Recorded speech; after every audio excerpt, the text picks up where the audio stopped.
আব্বা এক গ্লাস পানি নিয়ে এসেছেন আমার নিয়ে। শুয়ারের বাচ্চা বাপের ফরমাস দেশ কান শিরা পাতালে একটা থাবু মারমু। আগুন মারবার রাইতে গেলে পানি এক গ্লাস নিয়ে আইসু।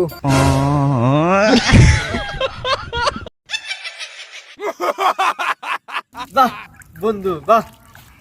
এই না হলো মালখোরের এই শীতের গোসল। হয়নি আব্বা একটু মুইতাইছি। মুতে যাবে নাকি বিড়ি খাইবার যাবি? কইলি তো ভাই আব্বা বিড়ি খাই আইসি গা। জানেনি তো বিড়ি খাইবা যায় আবার প্রকাশ করা লাগবো কে? ভাবছেন যে দোষ আছে আপনি তো আমার সামনে খান অনেক কিছু না, আমি আপনার আবুলে খালি তাই দোষ। কিরে শুনলাম কালকে তুই গেদি বেঘরে নিয়ে বিয়ে করছা। হেই না আমি না আঙ্গো পর ভাই। হেডাই ভাবতাইছি কোনকার পাগল গেদি তোর হাতে বাইরে আইলো আবার যে সে হারা। বন্ধু 2024 সালে তো মেলা কাট করে ফুরাইলাম, 2025 সালে নতুন রূপ নিয়ে ফিরাম। নতুন রূপ মানে তুই কি প্লাস্টিক সার্জারি করে আসবি নাকি?